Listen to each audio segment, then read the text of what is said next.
Welcome back to the freezing fields of Perthshire in bonnie Scotland. And I am not alone.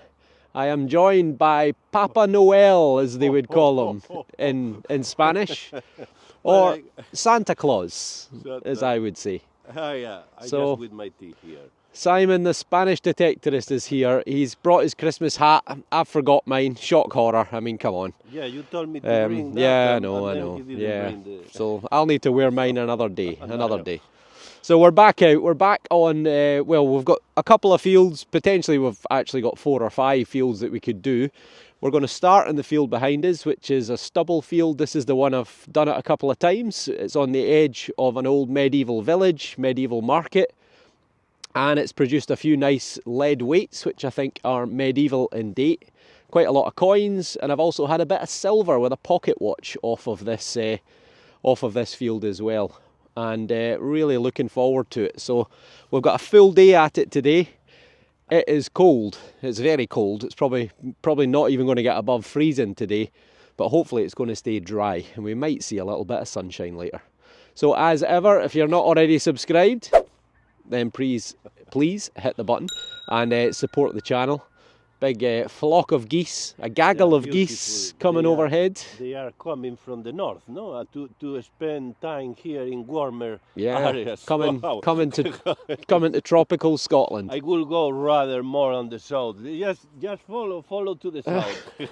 Anyway. So that's us. We're ready to go. We've warmed up. Simon's had his wee cup of tea, and we're raring to go. So let's see if we can find some treasures. Yes, let's go.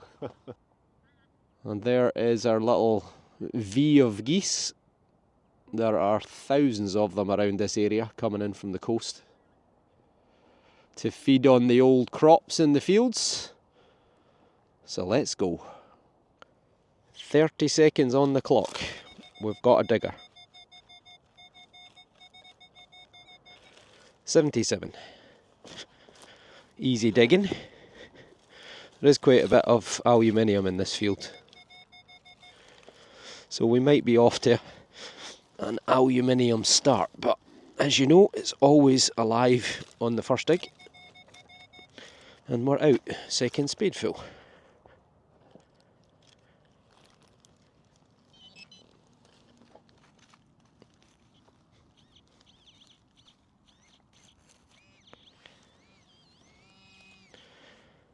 And it is indeed aluminium. Well, you gotta dig them. We've got a coin. Can't believe we've got a coin, because it didn't sound like one. I think it's going to be a George III copper. Might struggle to get anything off it, but it came through as a pretty dodgy 90-91, but there was definite iron tones in there, so I think there's maybe a wee bit of iron in the ground. But we'll dry this out and give it a rubby dub and see if we can get any detail off it, but my guess would be George III. I'm afraid the bendy thumb can't do anything with this. Can't get any detail off that, but it's a Georgian copper. If it's George II, it's going to be 1727 to 1760, and if it's George III, it's 1760 to 1820. But it looks like a halfpenny. So, copper, Georgian, coin in the first 3 minutes. Fantastic. This is a nice target. Simon's just had a musket ball, so we've got a coin and a musket ball in the opening 5 minutes between us.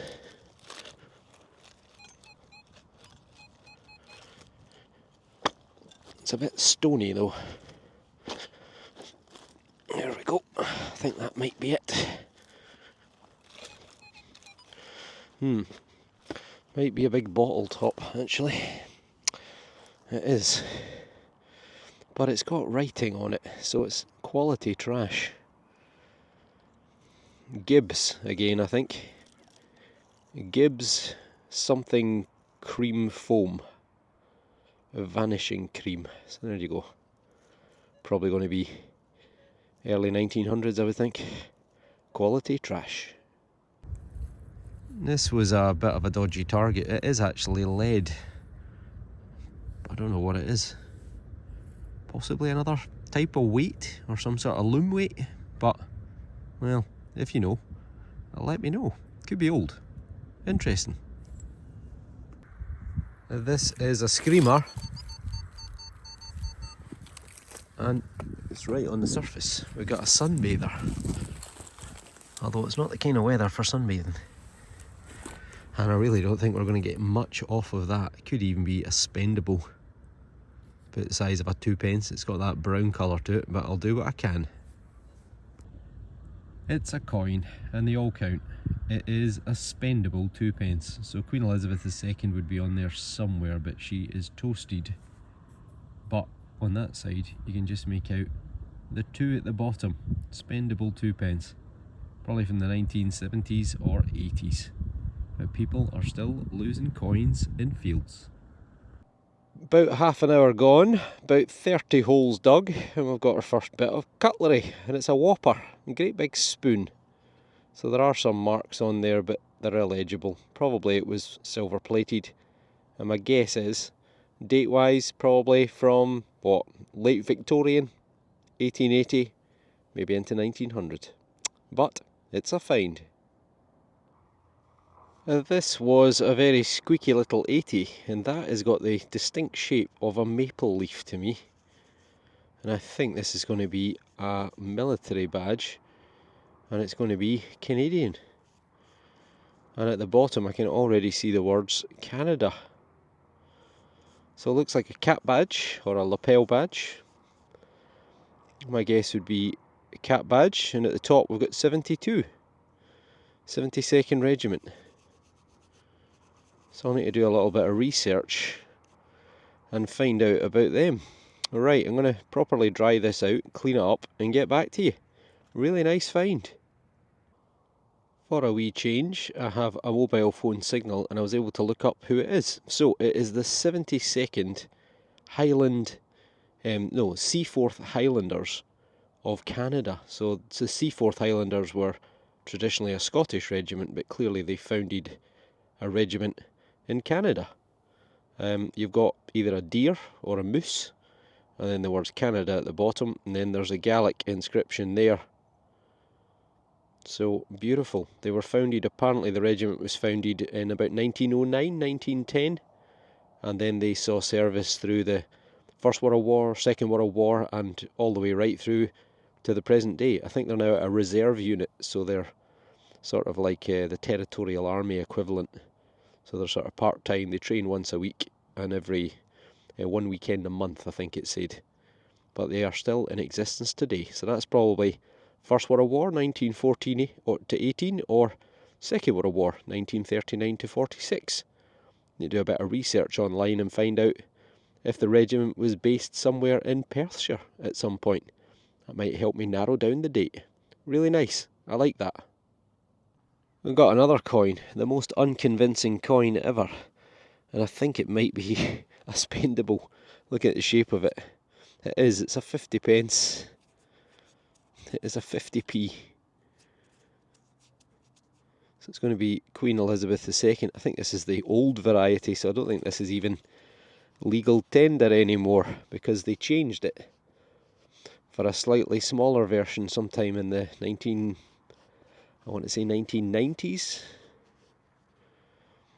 But it is a 50p. It is coin number 3. That's us just hit the hour mark. So I'm doing alright.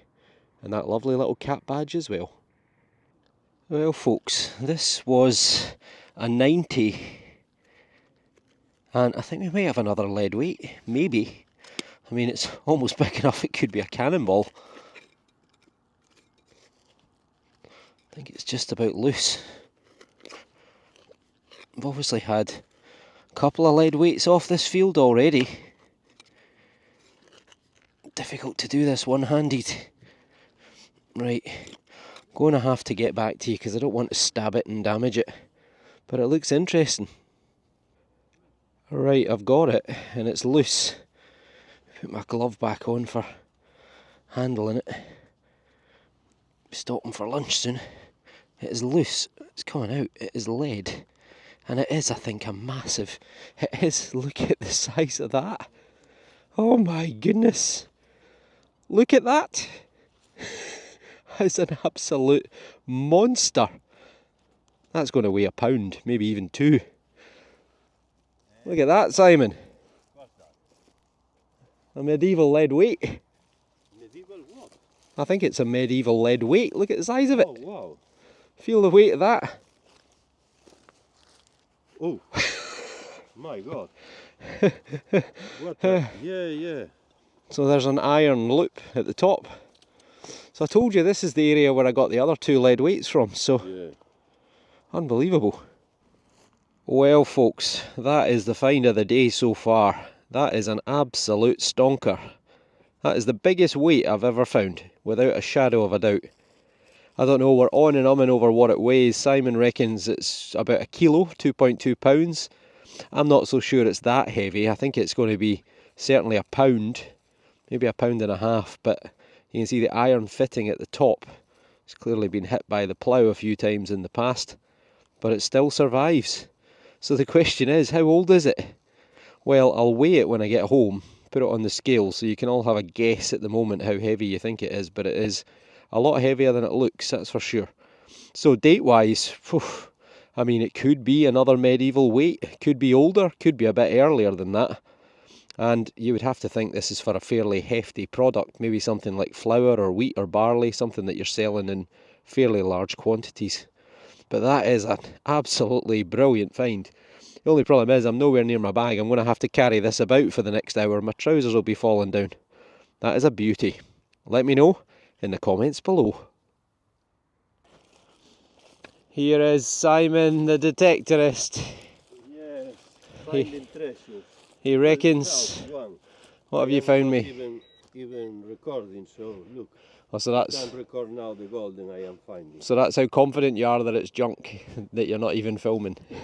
Yeah, well, the signal wasn't wonderful. Was it not good? So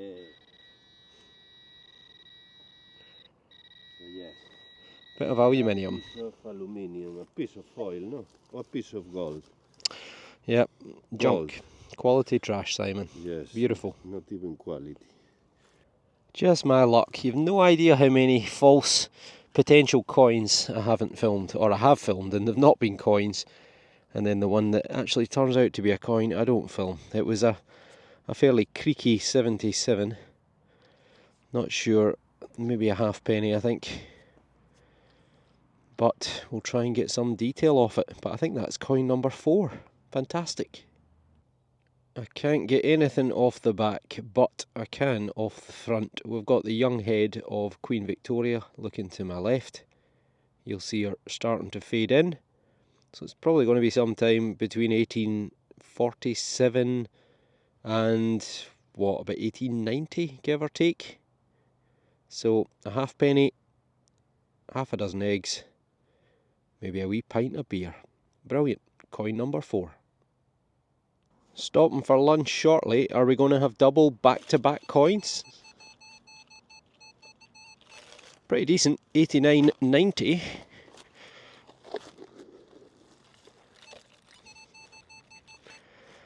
And I think we're out. Come on.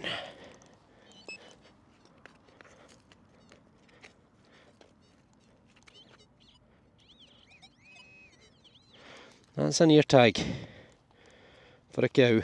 Yet another one.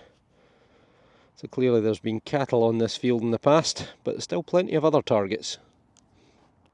Now that it's out, this one sounds pretty decent. 88. It's a buckle, is it?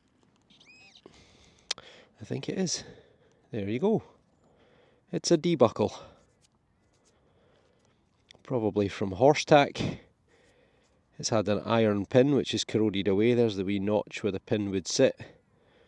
And not massively old, probably 100, 200 years at most I would think, but still, it's a nice wee find.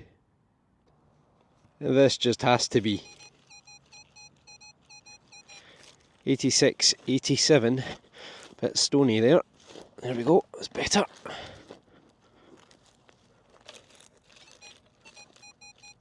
We're out.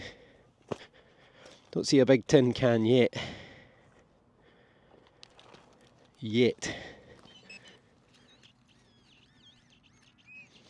There is something, and it's more aluminium. I don't believe it. Junk. Oh, it's a bottle top. Might be some writing on it though. It's advertising junk. So it says loud tone needles. This master's voice, I think it says. So it must have been a box of needles, possibly. My guess would be probably late Victorian into the 1900s. Quality trash. Come on, 34th time lucky. Nearly back at the bags for lunch. 87, not a big target. Doesn't seem to be anyway. Not so good now. Come on. Vanished. On the spade? No. What is going on here then? Take one more out. Sometimes that can be a good sign. Well, it's back. So it's probably thin, whatever it is. And I turned it on its edge because it completely vanished. And we have got maybe, is it maybe a silver? It might be a silver, you know. It might be a very black silver. Right. It could be a threepence. Could be a spendable 5p as well though. We've got George V. I think it is silver. I think it is. Yes, it is. There's number 3 there. Beauty. Absolute beauty. Well, I'm glad I did a live dig on that. But you see how if you'd have gone over that coin and it was on its edge, you wouldn't have found it. But if you'd have come back after the farmer had ploughed, then maybe, just maybe, it would be lying flatter and you would find it. So there we go. Well, it is definitely George V and it is definitely silver. Very black. Most of our fields tend to produce silver coins that are pretty silver, but not this one. Right, clean it up and get back to you. It has cleaned up exceptionally well. I'm sure it'll get even better once I get home. George V with his fine looking moustache. And it's a 92.5% silver. Because it's pre-1920 and the date is actually 1912. So this is the year the Titanic sank. On its maiden voyage from Southampton in England to New York. If I remember rightly, it docked in Ireland and then it moved across the Atlantic where it struck an iceberg. I think there's about 2,400 people on board and, well, there's various estimates to how many died, but the suggestion is there's about 1,500 drowned. There were some of the richest people in the world were on board, and also there were a lot of immigrants who were coming over from the UK, from Ireland, from Scandinavia and from Europe to start a new life in New York and the US, and they never made it. But there you go, beautiful. A lovely coin, beautiful tone, and well, probably about half a pint to a pint of beer back in the day. Beautiful, love it. Silver again. I'm absolutely starving and desperate to get for lunch. And I think I've got another coin. I think I have. Wasn't a convincing target. 84. Nope, not wanting to come off. Oh, it is that side though. Oh, might not be a coin. Is it a button? Well, it could be a coin that's been turned into a button. That's another possible. I think I can just about see a Britannia there, but I might be imagining it. Okay, well that's interesting. Right, I'll give this a rub-a-dub and get back to you. We can't date it, I'm afraid, but you'll see Britannia's head there. You can just make out the start on the right of the words penny. It is a half penny. and it's going to be sometime between 1910 and 1936. But it has got this very curious rectangular hole cut in the middle of it. On the other side, there he is, Mr. George V again, and right through the side of his face, unfortunately for him. I'm guessing someone has made this to be a button. That would be my guess, but if you've got any theories, then let me know. Lovely, I think that's coin number 6. Oh, thank goodness for that. I've finally got that lead weight out of my trousers. And it was just about weighing me down. But it's lunchtime, well, for me at least. Simon's still another 150 metres in the distance there. I think what I'm going to do, I think I'm going to make a 2-parter, because I've had some fantastic finds, 6 coins, one of them silver, that Canadian badge, and best of all, that massive lead weight. So I think that might be enough to make a little video. And if you're seeing this, then it was enough. And hopefully I found some good stuff in the afternoon. Well, folks, that is us. That's us stopped for lunch. There he is. The big Spaniard, the big handsome fella is here with his warm hat on. I'm going to have myself a little hoisin duck egg noodle, just add hot water.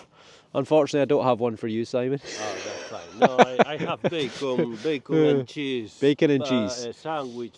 But yeah, that has been a fantastic morning for me. 6 coins, wow. One of them silver. Simon doesn't know yet. Silver. One silver.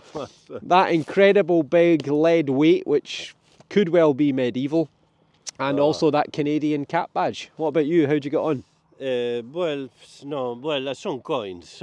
Yeah, some coins. A thimble, but the thimble is aluminium. Ah, well. Right, well, lunch. Let's go and enjoy a hoisin duck egg noodle made thanks to a Scotsman who invented a thermos flask. Probably not for this purpose, but there we go. Right, enjoy.